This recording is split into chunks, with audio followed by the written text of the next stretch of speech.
नमस्कार दोस्तों, स्वागत है आपका हमारे चैनल पर।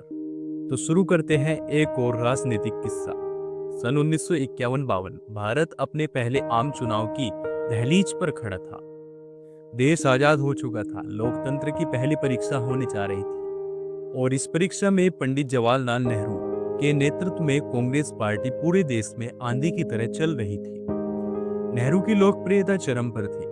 हर नुक्कड़ चौराहे पर कांग्रेस के हाथ के निशान की चर्चा हो रही थी। इस चुनाव में एक और बड़ा नाम मैदान में था, डॉक्टर भीमराव अंबेडकर। भारत के संविधान निर्माता, स्वतंत्र भारत की अंतरिम सरकार में कानून मंत्री रहे। अंबेडकर अब एक नई राजनीतिक यात्रा पर निकले थे। ये मुंबई उत्तर लोकसभा सीट से चुनाव लड़ रहे थे, पर जो इतिहास रचा गया वह हैरान कर देने वाला था।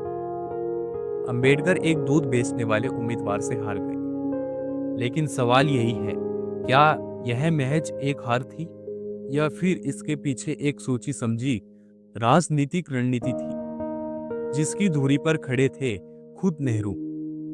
अंबेडकर बनाम नेहरू, एक दरार की शुरुआत। डॉक्टर अंबेडकर और पंडित नेहरू दोनों ही आजादी के बाद भारत के पूर्ण निर्माण की प्रमुख शख्सियतों में थे, परंतु राजनीतिक दृष्टिकोण और सामाजिक दृढ़ में दोनों के रास्ते एक जैसे नहीं थे।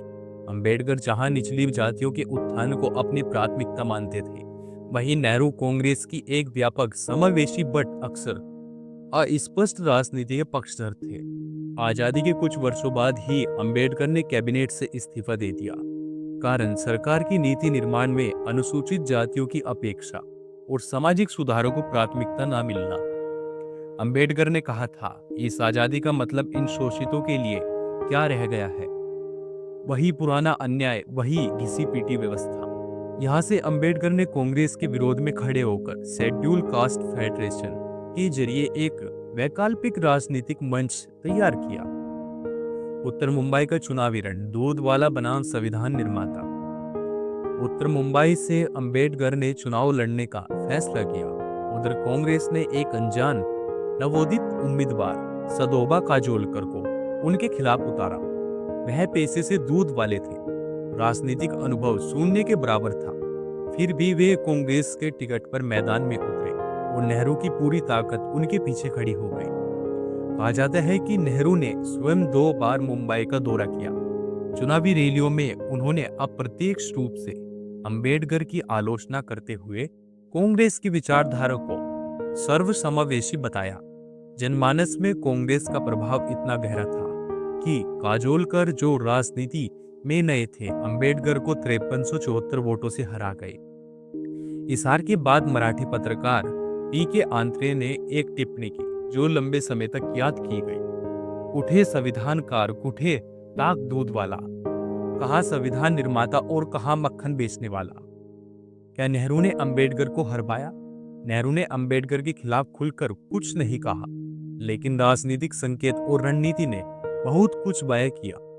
काजोलकर को टिकट देने से लेकर मुंबई में खुद प्रचार करने तक यह स्पष्ट था कि कांग्रेस ने अंबेडकर की जीत को रोकने के लिए पूरी ताकत झोंक दी थी। राजनीतिक विशेषज्ञों का मानना है कि अंबेडकर की कटु आलोचनाओं और आक्रामक बयानों से नेहरू चिढ़ गए थे। उन्होंने भले ही सार्वजनिक मंचों पर शालीनता बनाए रखी, लेकिन पर्दे के पीछे रणनीति कुछ और ही कहती थी। एक वरिष्ठ पत्रकार के शब्दों में, नेहरू ने भले ही कभी सार्वजनिक रूप से अंबेडकर का अपमान न किया हो, लेकिन उन्हें चुनाव में हरवाना उन्होंने व्यक्तिगत चुनौती मान ली थी। अंबेडकर का चुनावी सफर एक के बाद एक हार। 1954 के उपचुनाव में अंबेडकर ने बनारस सीट से फिर कोशिश की, लेकिन वहां भी कांग्रेस ने उन्हें हरा दिया। अपने संपूर्ण राजनीतिक जीवन में अंबेडकर कभी भी लोकसभा का चुनाव नहीं जीत सके। इतिहासकार इस बात को कांग्रेस की संगठित रणनीति का परिणाम मानते हैं। कुछ विशेषज्ञ तो यहाँ तक कहते हैं कि कांग्रेस ने अंबेडकर को जानबूझकर चुनावी राजनीति से बाहर रखने की नीति अपनाई थी, ताकि उनका सामाजिक आंदोलन ज्यादा व्यापक राजनीतिक असर न पैदा कर सके।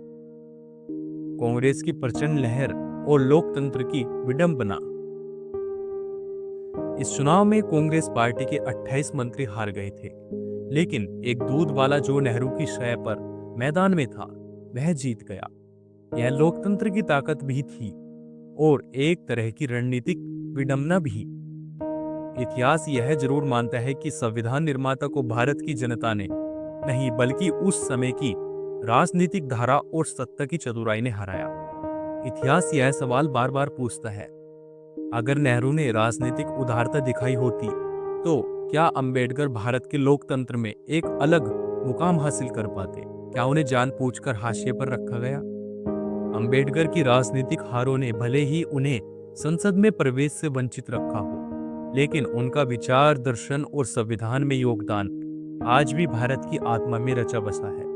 यह कहानी सिर्फ दो नेताओं की नहीं, बल्कि उस दौर की है जब भारत अपने राजनीतिक मूल्यों की नींव रख रहा था, जहां कुछ फैसले सिद्धांतों से नहीं बल्कि रणनीतियों से तय हुए। यह सिर्फ चुनावी हार नहीं थी, बल्कि विचारधाराओं की भिड़ंत थी। राजनीति के अनकहे अध्याय की श्रृंखला सियासी किस्से में अगली बार फिर मिलेंगे एक और रोचक प्रसंग के साथ। ऐसे इंटरेस्टिंग वीडियो देखने के लिए चैनल को सब्सक्राइब करें, वीडियो को लाइक करें। हाँ, अगर आपको वीडियो अच्छी लगी तो कमेंट सेक्शन में जरूर बताएं। फिर मिलेंगे आपको एक ऐसे इंटरेस्टिंग वीडियो के साथ। हाँ, अगर मेरे मुंह से कोई गलत शब्द निकला है तो उसके लिए माफी चाहते हैं। कोई भी कंट्रोवर्सी, कोई भी विवाद करने की जरूरत नहीं है। प्लीज कमेंट सेक्शन में बताएं। धन्यवाद।